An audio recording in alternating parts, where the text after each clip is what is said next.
napakalaking foul ni Vice President and DepEd Secretary, quote-unquote, na si Sara Duterte.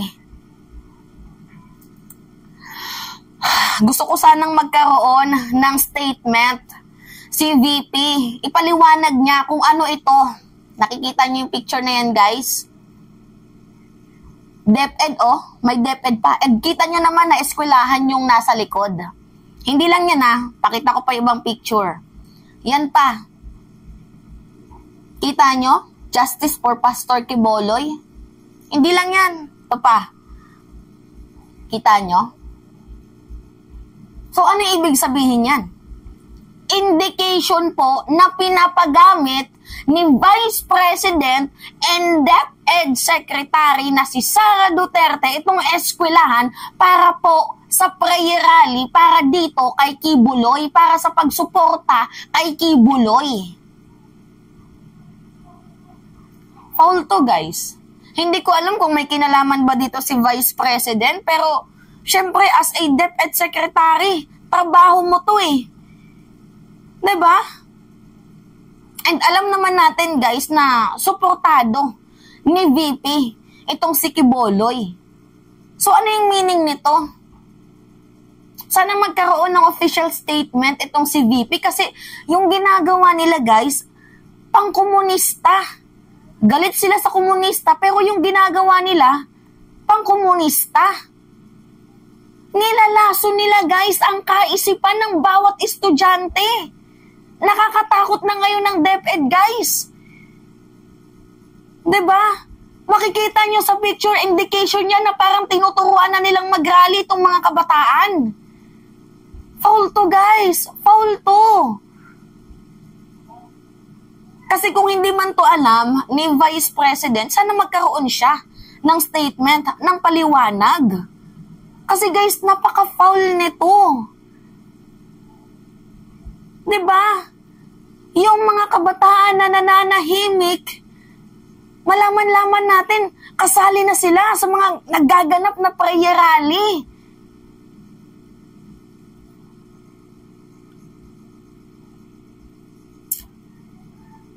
Another level to, guys, ng kabulastugan, ng kabulshitan. Promise. Alam nyo, napakadaming problema ng DepEd. Sa totoo lang, guys, tingnan nyo ha, yung balita noong nakaraang taon. Sabi dito, students in the Philippines scored less than the OECD average in the mathematics, reading, and science. Malaking problema na to, guys. Bagsak tayo sa PISA. Yung mathematics, 75 out of 80. Yung reading, ganun din. Yung science, 78 out of 80. Diba sana, guys, yan yung mga dapat pinagtutuon ng pansin ni Vice President and syempre, DepEd siya eh, DepEd Secretary na si Sara Duterte.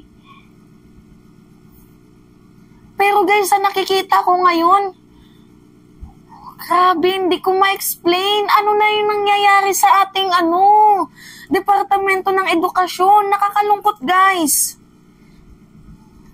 Alam niyo kung bakit hindi maiwan-iwanan ni Vice President itong DepEd? Sabi ni Ronald Llamas, basahin natin Ito yung sabi niya. VP Sara, hindi mabitawan ang budget ng DepEd. So, tingin ni political analyst Ronald Llamas, hindi mabitawan ni VP Sara Duterte ang posisyon ng DepEd Secretary dahil ito ang may pinakamalaking budget sa lahat ng government agency. Kasi guys, kung meron siyang delikadesa, imagine nakisapi siya sa Marcos resign. Diba? Kung meron siyang delikadesa, dapat sana nag-resign na to eh. Kung meron siyang delikadesa nung sinabihan ng adik, Marcos resign ng kapatid niya at ng tatay niya, dapat nag-resign na si VP. Kaso wala eh. Siyempre, natanggalan ng confidential funds.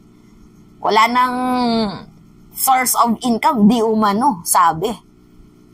Kung kaya't hindi niya maiwan-iwanan ang DepEd.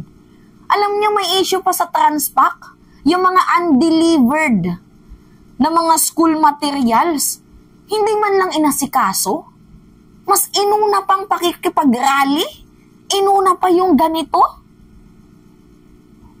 Come on, guys. Wake up.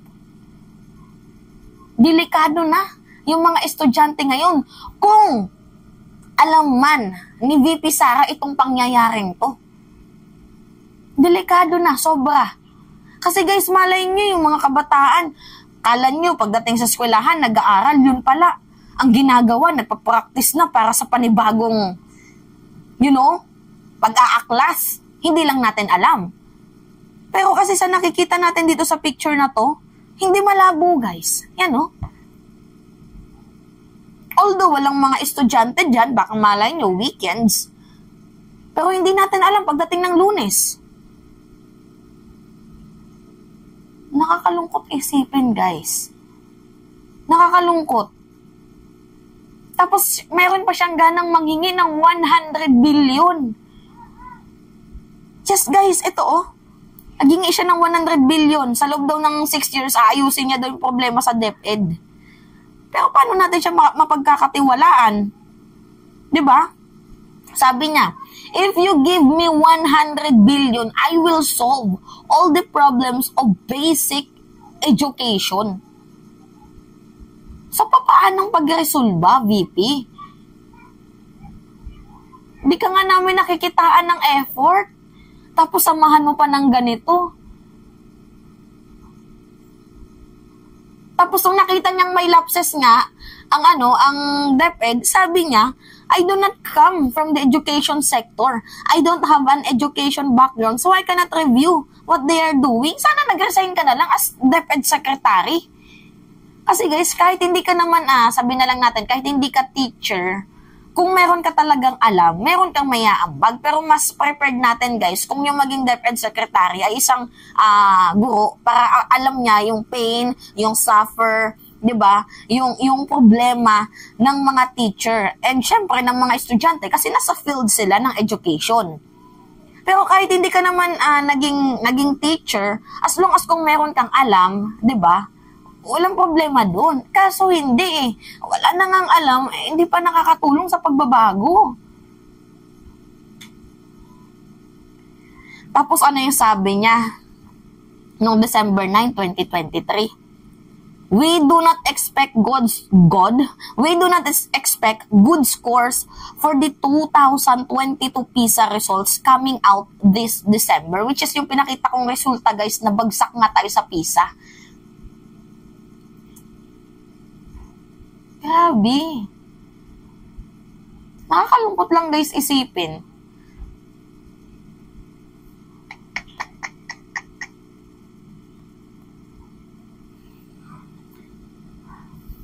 Basahin natin to House probe sought over billions worth of undelivered DepEd learning equipment.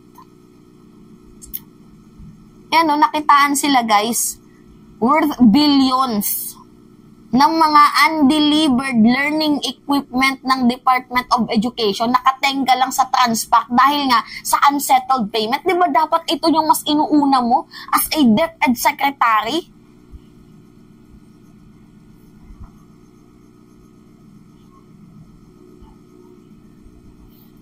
Yes guys, dapat yan yung inuuna niya Kaso ano yung kinikilos niya?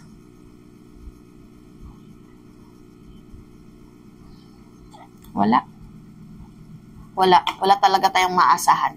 Foul tong picture na pinakita ko sa inyo. Foul yan. Sana magkaroon ng explanation itong si VP. Sa totoo lang, sana magkaroon siya ng explanation dyan kasi nakakagago. Sa totoo lang guys. Na supposedly yung eskwelahan ginagamit para sa improvement, 'di ba, ng mga kabataan. Pero bakit ginagamit ang eskwelahan para pagsuporta sa allegedly kriminal?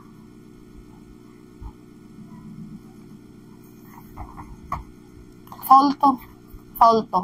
Sana magkaroon ng official statement itong si VP kung alam niya man itong picture na to or hindi. Kasi para malinaw niya yung kanyang sarili. Kasi yung iisipin natin dito guys, hinahayaan niya lang na gamitan ng eskwelahan para sa mga rally. Which is foul. Sana magkaroon siya ng statement, hindi ko naman sinisisi kay VP Inday itong pangyayaring to. Pero sana magkaroon siya ng statement kung totoo man na alam niya to or hindi. Kasi nakakalungkot isipin na yung trabaho niya bilang DepEd Secretary ay parang hindi na ganun yung nagiging trabaho niya. Kasi ito tingnan niyo yung picture Pagpapakita lang niya ng senyales ng eskwelahan ay gamit na para sa mga hindi kaaya-ayang gawain, kaaya-ayang movement.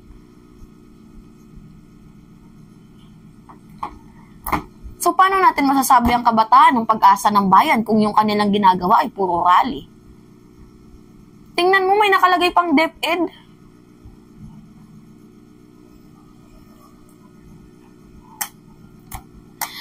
Bahala kayo, guys. Kailangan bumoses din kayo dito. Bumoses kayo. Sayang yung pasweldo sa kanya. Kung ganito lang din ang matatamasa ng mga estudyante. Anyway, it's me again guys, si Mima Alicia nyo at nagbabalik ulit para sa ating panibagong video.